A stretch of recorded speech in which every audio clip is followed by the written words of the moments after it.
Terima kasih Anda kembali bersama kami dalam segmen Create Up dan kembali juga bersama rekan saya Wiki Adrian. Betul sekali. Momen-momen mau lebaran kayak gini tuh biasanya orang penjualan dan pembelian mobil tuh meningkat. Betul sekali. Apakah itu mobil yang baru ataupun mobil yang second begitu ya. Nah, ini kita akan membahas mengenai potensi bisnis marketplace jual beli mobil.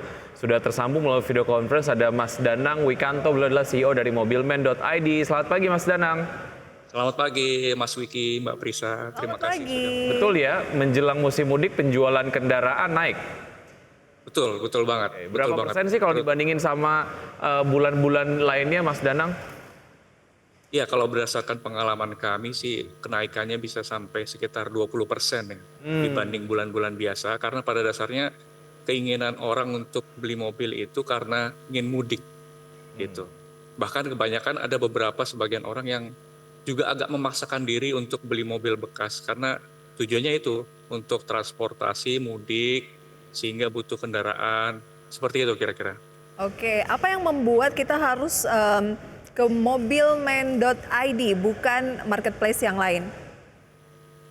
Ya, langsung saya jelaskan aja karena Mobilman sebenarnya ini adalah startup yang bergerak di mobil bekas yang konsepnya adalah sebuah marketplace. Artinya marketplace itu semua orang bebas untuk menjual mobilnya, bisa langsung ke website kita atau di aplikasi kita, dan karena semua orang bebas artinya jumlah mobil yang dijual di Mobilman itu cukup banyak. Artinya apapun ada, bisa dibilang seperti itu.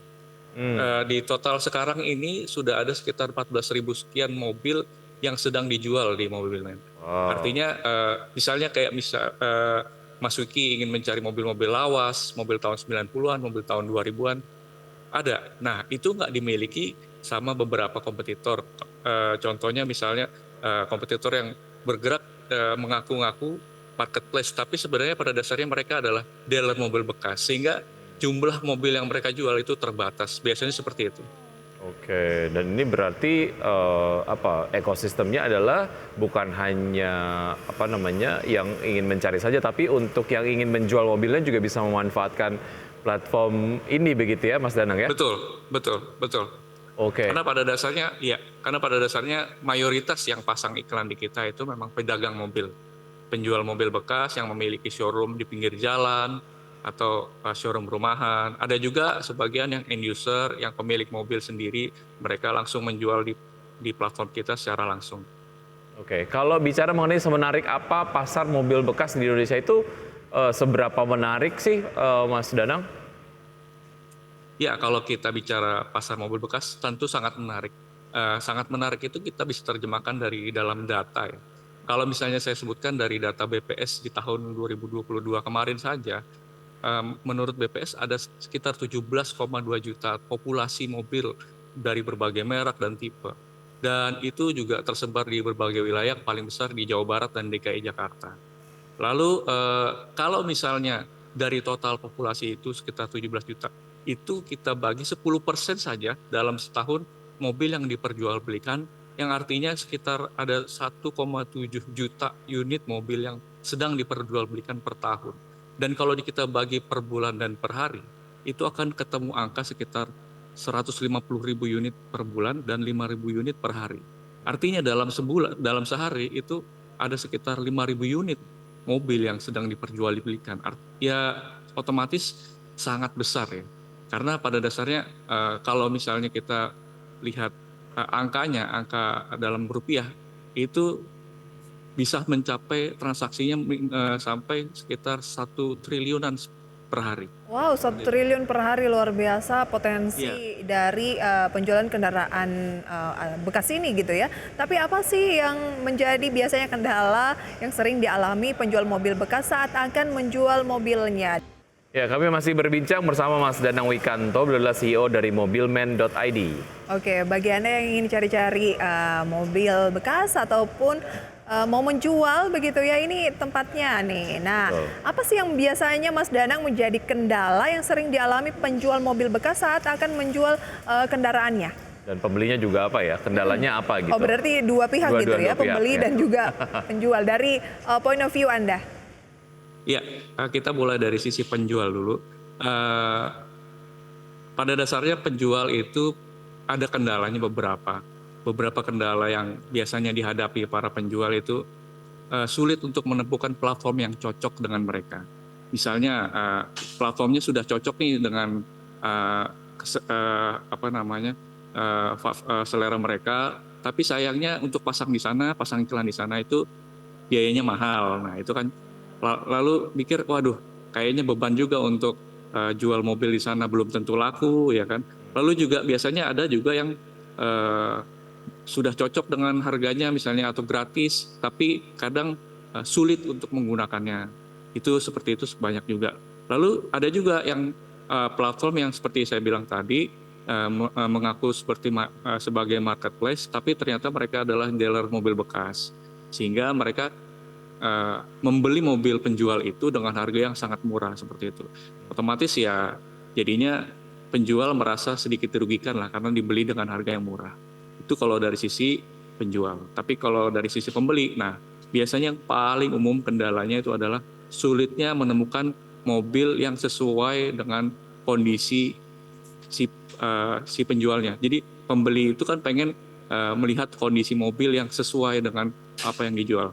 Misalnya mobilnya pernah bekas banjir atau pernah tabrak, itu mayoritas orang yang jual mobil apabila mobil itu pernah bekas tabrak atau kena banjir itu biasanya tidak pernah diungkap gitu, tidak pernah dijelaskan.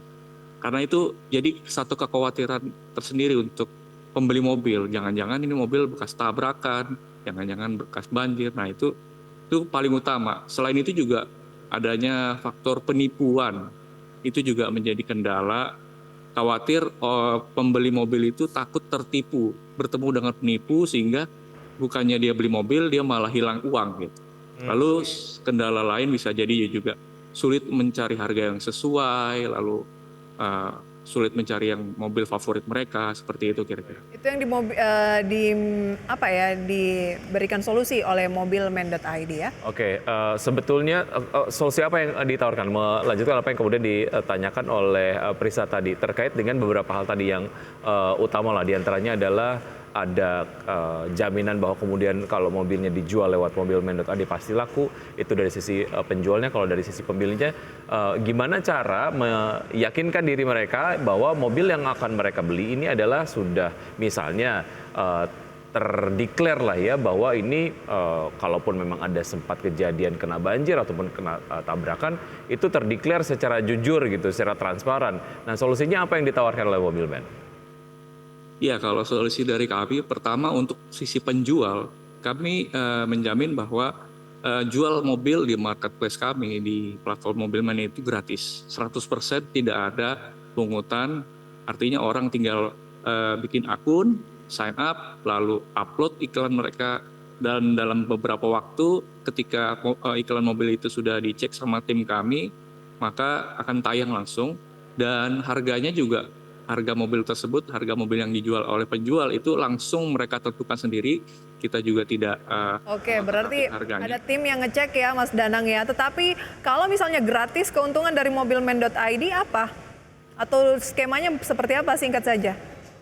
Skemanya pastinya kita mengumpulkan traffic, yang artinya traffic itu bisa berupa data, lalu juga bisa kita jadikan untuk sarana beriklan bagi industri-industri otomotif lainnya seperti misalnya oli, ban dan lain-lain, itu bisa pasang iklan di kita gitu. Oke, singkat lagi, targetnya ke depan untuk mobilman apa, Mas Danang?